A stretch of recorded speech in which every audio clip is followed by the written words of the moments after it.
Hello दोस्तों, कैसे हैं आप सब। Welcome to my YouTube channel crick Halchal. आज बात करने जा रहे हैं इंडिया वर्सेस न्यूजीलैंड की जो सीरीज इंडिया हारी है उसके बारे में, और इसकी जो दो सीरीज है उसमें भी परफॉर्मेंस की कुछ बात करेंगे, बॉलर्स के बारे में बात करेंगे। इंडिया न्यूजीलैंड से 2-1 से सीरीज हार गई है और ये इतिहास का पहली बार ऐसा हुआ है कि न्यूजीलैंड ने इंडिया में आके इंडिया को कोई सीरीज हरा दी हो, ओडीआई सीरीज हरा दी हो। इससे पहले भी न्यूजीलैंड आई थी और 3-0 से इंडिया इतिहास रख दिया था। उसने टेस्ट सीरीज 3-0 से हरा दी थी, वो भी पहली बार हुआ था, और ओडीआई सीरीज भी पहली बार होकर हरा दिया है। और ये न्यूजीलैंड टीम कोई ऐसी टीम नहीं थी जो बहुत स्ट्रांग हो या बहुत ही एक्सपीरियंस प्लेयर हो। 8 खिलाड़ी उनके पहली बार इंडिया टूर कर रहे थे, जिसमें 2-3 तो डेब्यू इन्होंने किया है इंडिया में आके, और उसके बावजूद मतलब कोई कंपैरिजन नहीं था इंडिया टीम का और इनकी टीम का। इनके 2-3 या 4 प्लेयर ही ऐसे थे सीनियर प्लेयर थे, बाकी सारे प्लेयर इनके नए थे, और जिन्होंने अभी डेब्यू नहीं किया वो भी बहुत कम मैच खेले हुए हैं। तो इन एक्सपीरियंस न्यूजीलैंड ने 2-1 से इंडिया को हरा दिया है। और अब इसी के बारे में बात होनी चाहिए कि आखिर ऐसा क्या दिक्कत आ रहा है इंडिया में, जो इंडिया लगातार सीरीज हार रहा है और लचर प्रदर्शन दिखने को मिल रहा है। इंडिया जो मैच जीत भी रहे हैं वो भी बैटिंग से जीत रही है। सिर्फ इंडिया बैटिंग डोमिनेटिंग चल रही है और बॉलिंग का बहुत ही खराब और खस्ता हाल है। तो उसी पे बात करेंगे कि कुछ इंडिया में ऐसे प्लेयर खेल रहे हैं इस समय जो अनडिजर्विंग हैं और वो कोई परफॉर्मेंस उनका हो नहीं रहा है। पिछली 3 सीरीज की बात करेंगे, India Australia, India south Africa और इंडिया न्यूजीलैंड ओडीआई सीरीज की, कि इसमें इन तीनों का क्या परफॉर्मेंस आया और क्यों ये टीम में बने हुए हैं। इतनी खराब परफॉर्मेंस के बावजूद टीम में बने हुए हैं, इनकी क्या वैल्यू है टीम में और इंडिया को क्या फायदा हो रहा है इनके प्लेयर होने से। तो उसके बाद ये आप लोग डिसाइड करिएगा कि इनका सिलेक्शन इंडिया में सही है कि नहीं है। सबसे पहले बात करने जा रहे हैं और वो इंडिया के बहुत ही पुराने और सीनियर प्लेयर हैं जिनका नाम है रविंद्र जडेजा। तो रविंद्र जडेजा की अगर हम बात करेंगे तो सबसे पहले उनके थोड़े स्टैट्स बात करें। लास्ट 3 सीरीज में जो उन्होंने 2 सीरीज खेली हैं, उन्होंने इंडिया ऑस्ट्रेलिया टूर पे वो ओडीआई में नहीं थे, दोनों टीम में नहीं थे, वो नहीं खेले थे। तो लास्ट सीरीज की बात करें पहले इंडिया और साउथ अफ्रीका की बात करें कि इंडिया और साउथ अफ्रीका सीरीज में रविंद्र जडेजा क्या परफॉर्मेंस रहा था। तो देखिए 3 ओडीआई की सीरीज थी जिसमें पहले ओडीआई में रविंद्र जडेजा ने 9 ओवर फेंके, इसमें 66 रन दिए, 0 विकेट। दूसरे ओडीआई में 7 ओवर फेंके, 41 रन, 0 विकेट। तीसरे ओडीआई में 9 ओवर फेंके, 50 रन, 1 विकेट। तो पूरी सीरीज में साउथ अफ्रीका की सीरीज में इन्होंने सिर्फ 1 विकेट लिया है और करीबन 6 के ऊपर की रन रेट से रन दिए हैं। अब बैटिंग में भी इनका कुछ खास परफॉर्मेंस नहीं रहा है। एक मैच में 32 रन बनाए, एक मैच में 24 रन बनाए हैं, तीसरे मैच में बैटिंग नहीं आई है। अब इसके बाद बात करते हैं इंडिया और न्यूजीलैंड की, जो अभी प्रेजेंट हुई है। जो कल इंडिया का मैच, इंडिया नहीं ओडीआई का 3rd मैच हुआ, इसमें इंडिया हार गई है। अब इसमें यहाँ पे इंडिया न्यूजीलैंड की बात करते हैं। पहला ओडीआई में 9 over 56 run, 0 wicket, Ravindra Jadeja. दूसरा ओडीआई 8 ओवर 44 रन, 0 विकेट। कल का जो तीसरा ओडीआई था 6 ओवर 41 रन, 0 विकेट। सोचिए पिछले 2 सीरीज में इन्होंने सिर्फ करीबन 48 ओवर फेंके हैं और 298 के करीब रन दिया और विकेट पाए थे 1, और एक 9 भी 6 से ऊपर है, 6.3 के समथिंग है। अब सोचिए 2 सीरीज में कोई बंदा 1 विकेट से पा रहा हो और आप टीम में बने हुए हैं। और ऐसा नहीं है कि बैटिंग बहुत तगड़ी करती हो। न्यूजीलैंड की सीरीज में तो बैटिंग भी कुछ खास नहीं थी। पहले ओडीआई में 4 रन, दूसरे में 27, फिर कल 12 रन। तो बैटिंग भी नहीं चल रही है और बॉलिंग भी खराब है। उसके बाद भी रविंद्र जडेजा टीम में बने हुए हैं। इनका टीम इंडिया पे ऐसे बोझ खेल रहे हैं, एक अच्छे क्रिकेटर्स की जगह खा रहे हैं ये, ठीक है। वो टेस्ट में तो ये प्लेयर अच्छे हैं, इसमें कोई डाउट नहीं है, टेस्ट में जो खिलाना चाहिए, लेकिन रविंद्र जडेजा से अब ओडीआई में विकेट नहीं आ रहे हैं। तो इंडिया टीम सिलेक्शन को, मैनेजमेंट को किसी और की तरफ देखना चाहिए, और ये खामियाजा पूरी टीम को भुगतना पड़ रहा है। क्योंकि जब आपका मेन बॉलर आप विकेट नहीं देगा और आपको लगातार खिलाए जा रहे हैं, तो बाकी बॉलर्स भी इतने अच्छे नहीं है जो विकेट ले लें, ठीक है। ये तो होगी जडेजा की बात। अब हम बात करते हैं हर्षित राणा की, ठीक है। हर्षित राणा की बात करते हैं तो हर्षित राणा ने 3 सीरीज खेली है, और इंडिया ऑस्ट्रेलिया की, इंडिया साउथ अफ्रीका की और इंडिया न्यूजीलैंड की। अब हर्षित राणा की बात करें कि हर्षित राणा भी कोई खास तो अच्छी उनकी परफॉर्मेंस नहीं है। पहला ओडीआई खेलते हैं इंडिया ऑस्ट्रेलिया का, उसमें रेन से प्रभावित मैच था। पहले ओडीआई में इनको सिर्फ 26 ओवर का ही मैच था, वो 4 ओवर फेंके, 27 रन, कोई विकेट नहीं। दूसरे ओडीआई में 8 ओवर 59 रन, 59 रन, 2 विकेट। तीसरे ओडीआई में 8.4 ओवर 39 रन, 4 विकेट। तीसरे ओडीआई में अच्छा किया उन्होंने, ठीक है। अगर बल्लेबाजी की बात करें तो पहले ओडीआई में 1 रन, दूसरे में 24 रन। इनकी ये परफॉर्मेंस रही है। अब इंडिया और साउथ अफ्रीका के ओडीआई की बात कर लेते हैं। पहला ओडीआई 10 ओवर 65 रन 3 विकेट, दूसरा ओडीआई 10 ओवर 70 रन 1 विकेट, तीसरा ओडीआई 8 ओवर 44 रन कोई विकेट नहीं। ठीक है, अब बात कर लेते हैं इंडिया न्यूजीलैंड में। अब न्यूजीलैंड इंडिया का पहला ओडीआई हर्षित राणा 10 ओवर 65 रन 2 विकेट, इसके बाद दूसरा ओडीआई 9 ओवर 3 गेंद 52 रन 1 विकेट, उसके बाद तीसरा ओडीआई 10 ओवर 84 रन 3 विकेट। देखिए यहाँ पे क्या देखने को मिल रहा है कि करीबन 78 ओवर के आसपास फेंके इन्होंने तीनों ओडीआई में, 505 रन दिए हैं। विकेट हालांकि लिए हैं इन्होंने ठीक ठाक, लेकिन जो इकोनॉमी है ना वो 6.5 से ऊपर है, किसी किसी मैच में 8 साढ़े 8 दे रहे हैं। तो देखिए इसमें क्या हो रहा है ना, आप 10 ओवर फेंक रहे हैं, 60 70 65 रन दे रहे हैं, 1-2 विकेट लास्ट में पा भी जा रहे हैं या स्टार्टिंग में पा जा रहे हैं, तो आप मिडिल ओवर में नहीं पा रहे हैं, मिडिल ओवर में नहीं पा रहे हैं, लास्ट में अगर विकेट आप ले भी रहे हैं तो उसका कोई इतना महत्व नहीं है। आप अगर मिडिल ओवर में विकेट ही निकाल पाएंगे तो इंडिया जीतेगा कैसे। इंडिया सीरीज ही पूरा हार गया है इसी वजह से कि इंडिया मिडिल ओवर में विकेट ही नहीं निकाल पाया है।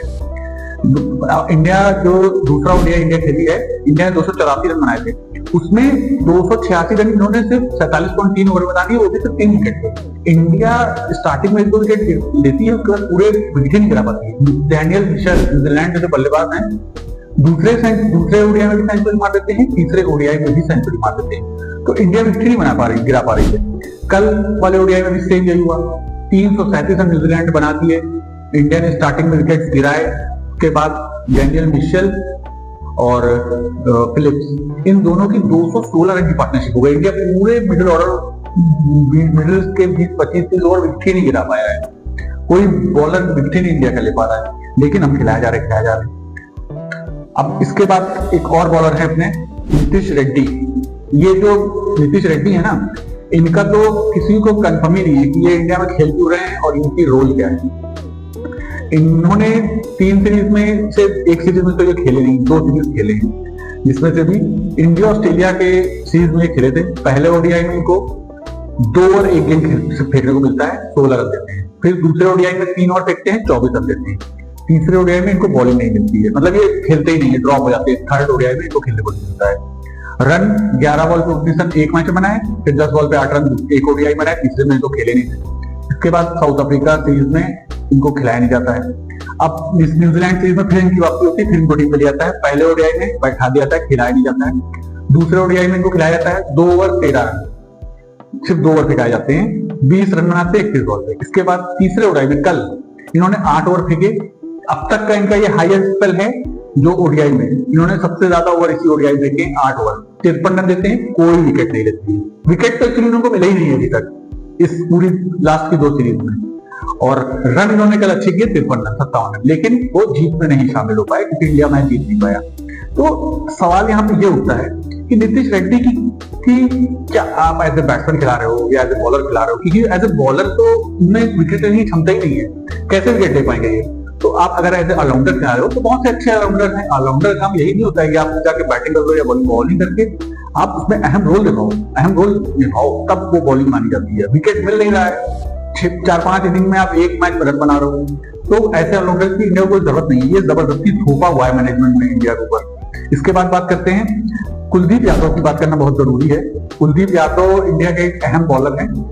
कुलदीप यादव के साथ देखिए दिक्कत ये है, कुलदीप यादव विकेट तो ले रहे हैं हर मैच, लेकिन इकोनॉमी बहुत ज्यादा हो रही है, वो महंगे बहुत साबित हो रहे हैं। और यही मैं आपको इनके स्टैट्स के माध्यम से बताऊंगा।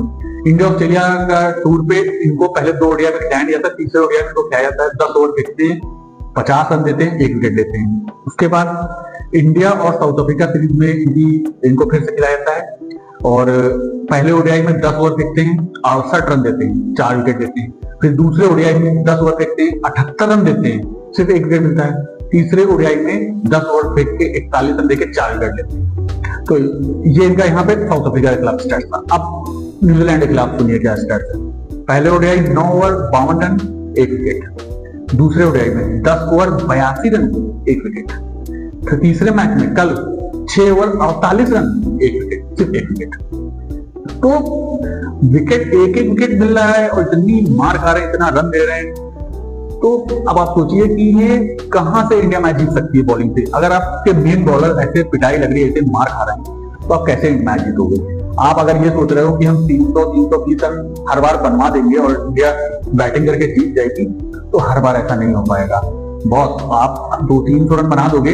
अगर मान लीजिए इंडिया ने पहले बैटिंग करके, जैसे सेकंड ओडीआई में हुआ 284 रन के आसपास बना दिए, इसमें ऊपर के एक दो बैट्समैन नहीं चले, के राहुल ने सेंचुरी मार दी थी तो उससे बन गया 284 रन या 300 बना देते, आप एक नहीं गिरा पाओगे।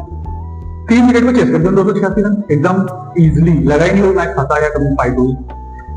तो जब आप ना विकेट सेकंड इनिंग में गिरा पाओगे ना फर्स्ट इनिंग में आप जल्दी ऑल आउट कर पाओगे, तो सीरीज जीतेगी कैसे इंडिया। ऐसे ही अगर हम बात करें प्रसिद्ध कृष्णा की, प्रसिद्ध कृष्णा एक बहुत चहीते सेलेक्टर्स के प्लेयर हैं जो इस समय खिलाए जा रहे हैं, उनकी बात कर लेते हैं। उन्होंने ज्यादा मैचेस तो नहीं खेले पिछली सीरीज में, सिर्फ 4 ही मैच खेले हैं, लेकिन बता दे रहे हैं उनके स्टैट्स। इंडिया ऑस्ट्रेलिया में उनको तीसरा ओडीआई खिलाया गया था, 2 में उनको खिलाया नहीं गया था, 7 ओवर 52 रन 1 विकेट। इसके बाद इंडिया और साउथ अफ्रीका के सीरीज में वो खेले थे।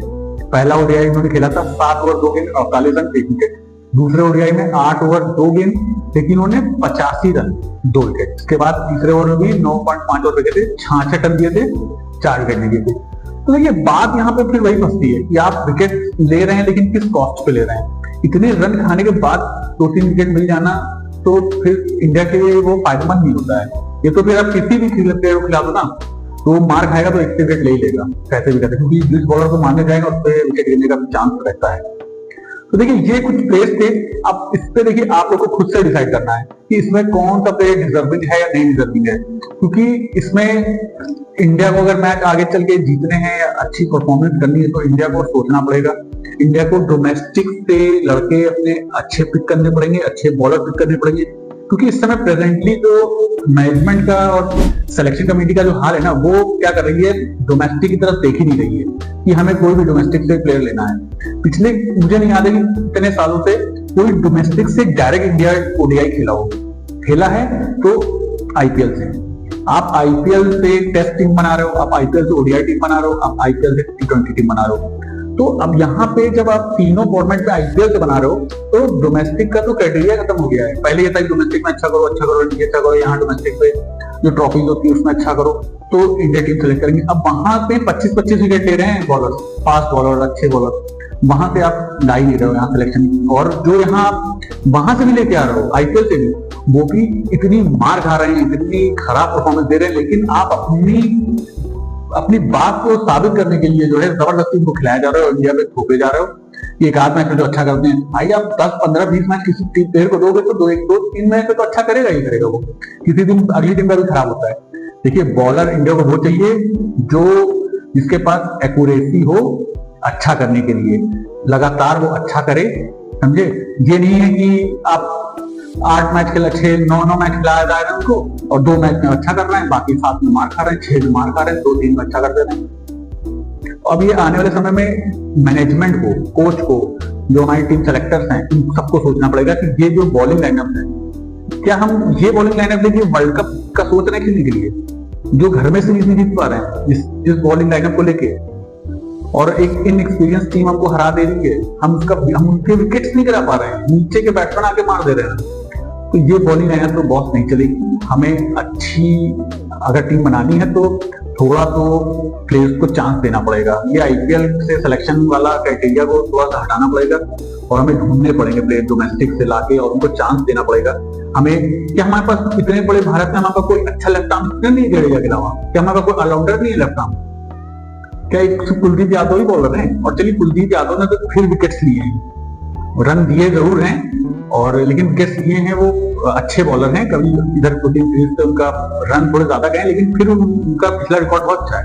लेकिन बाकी जो आप खिला रहे हो ना, उनका तो लगातार रिकॉर्ड खराब है। अरे जडेजा तो विकेट ही नहीं पा रहे हैं, ना रन बना रहे हैं, उनको बिना मतलब दिया जा रहा है। भाई जब आप बैट्समैन को ये बोल सकते हो, सीनियर प्लेयरों को बोल सकते हो कि अगर रन नहीं करोगे तो आपको सोचना पड़ेगा आगे, तो जडेजा कोई यंग प्लेयर तो है नहीं, वो भी सीनियर प्लेयर हैं, तो उनको क्यों नहीं सोचना पड़ेगा? आप उनको क्यों नहीं ड्रॉप कर सकते? नीतीश रेड्डी को किस देश पे खिलाया जा रहा है? क्या परफॉर्मेंस है नीतीश रेड्डी की? ना आप बॉलिंग में उनको पूरा देख रहे हैं, ना बैटिंग में देख रहे हैं। उनको आज तक 10 ओवर नहीं फेंके लगते, 10 छोड़ो 5-6 ओवर नहीं फेंके। पहली बार ऐसा हुआ न्यूजीलैंड के खिलाफ कल 8 ओवर फेंकी और उतनी मार पड़ी है। ऐसे ही हर्षित राणा को तो प्लेयर बनाया जा रहा है, उसको बैट्समैन बनाया जा रहा है, उसने कल एटलीस्ट अच्छा खेल के परफॉर्मेंस दे दी है। लेकिन हर्षित राणा को चलिए एक आध प्लेयर का चल जाता है कि अभी इसमें देखिए अर्शदीप जो अच्छा परफॉर्मेंस कर रहे हैं, उनकी बात नहीं कर रहा हूं मैं, वो अच्छा कर रहे हैं, सिराज अच्छा कर रहे हैं, तो ये लोग जो अच्छा कर रहे हैं वो उनकी तो बात इसलिए नहीं कर रहा हूं मैं कि ये सब अच्छा परफॉर्म कर रहे हैं, जब भी इनको खिलाया जा रहा है ये लोग अपना अच्छा कर रहे हैं, इकोनॉमी भी इनकी अच्छी रह रही है, लेकिन एक तो बॉलर कैसे मैच जिताएगा? बाकी तो आप बॉलर्स को विकेट्स लेने पड़ेंगे, मैच के लिए अच्छा करना पड़ेगा। तो आप लोग कमेंट बॉक्स में बताइए कि ये जो मैंने प्लेयरों के नाम गिनाए इसमें कौन खेलने लायक है और किसको चेंज करना चाहिए और कुछ नए चेहरों को इंडिया टीम में आना चाहिए, चांस मिलनी चाहिए। कमेंट बॉक्स में जरूर बताएं। वीडियो देखने के लिए बहुत बहुत धन्यवाद। Thank you.